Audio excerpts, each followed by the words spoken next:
surprising.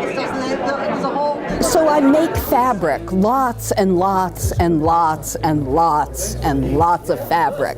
In my studio I have bins, I have baskets, I have drawers, I have piles, and I start to pull fabrics and I cut them and I put them together and I put them up on my design wall.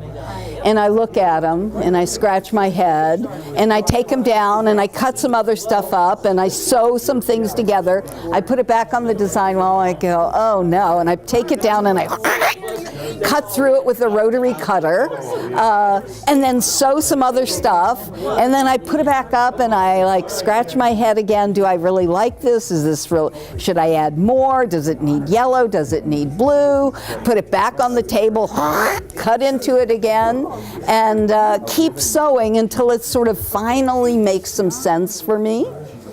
So I have many pieces that get started that never get finished. I just cleared out my unfinished objects box today because I have to like make 7 or 8 more pieces for my next show. I was kind of shocked that Daniel hung 50 quilts here. So there's no rest for the wicked.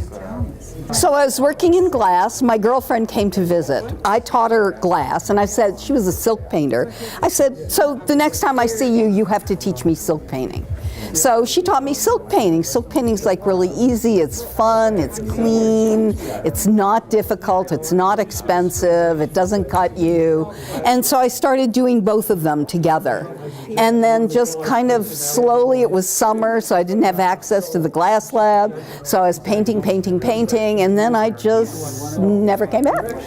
You know, I did many art forms kind of evolving, and this one finally stuck. I'm not sure that I chose it. I call myself an accidental quilter.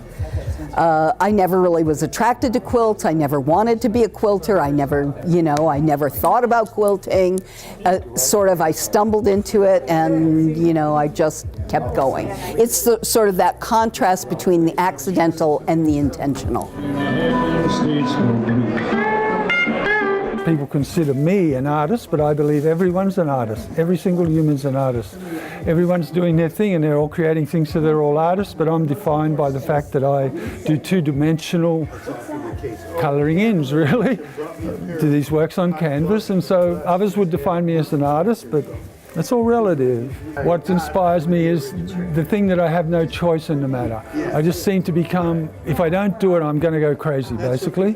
I just get obsessed. I become possessed by whatever this is. I feel a sense of urgency and need to manifest this vision that I've been given. I feel a sense of urgency to get it out into this dimension. Yeah? I know when it's done I reach a point where something builds up inside me. I can sense it coming because these take many weeks and months, and I can sense it coming in the last days and the last hours.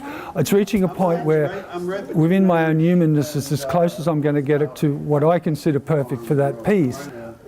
I just need to do this a little bit, and then something builds up in my body, and I start to almost go crazy, and I literally throw the pencil down.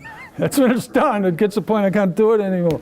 And that's it, it's finished. I've had someone contact me once that claimed that one of the pieces had helped heal them of cancer through that crying, that they'd cried and cried through the love that was emitted from a particular piece, and said that that work had transformed their life. I got into this line of work because for a person like me, people would say, well, what about this? And I'd try and explain it through the English, and I always found I left them probably or possibly more confused, or they didn't understand, or they were judgmental or whatever. I went, well, I'm tired of trying to relay my truth, so I don't care what anyone thinks anymore. Canvas is non-judgmental.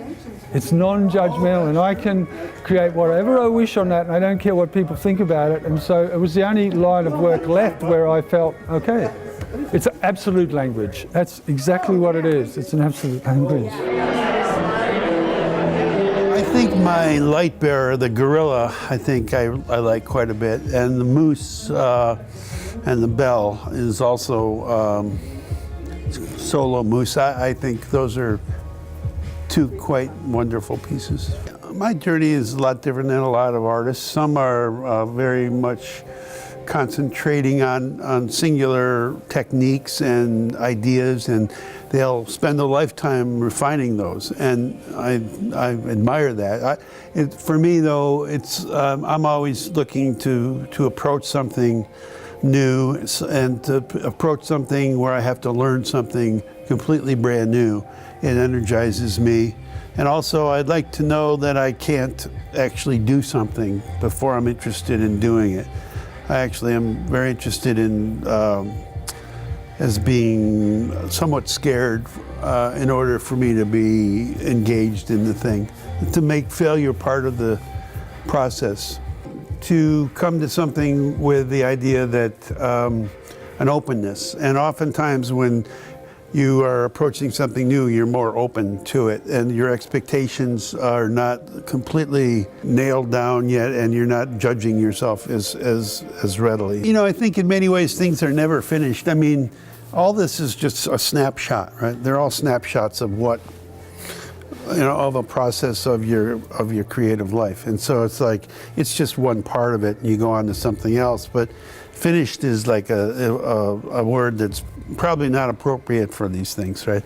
They're just, you're stopping and going on to something else, but you can always continue to work on things, right? I think basically when I was a young man, a young boy, it was the only thing that I really enjoyed doing. I felt pretty much totally incapable of doing anything else. I mean, basically I couldn't envision or what I did, I don't know. It's sort of like I just did it. It's sort of like, it wasn't sort of like I had a mentor, or it was the only thing that I liked to do, really.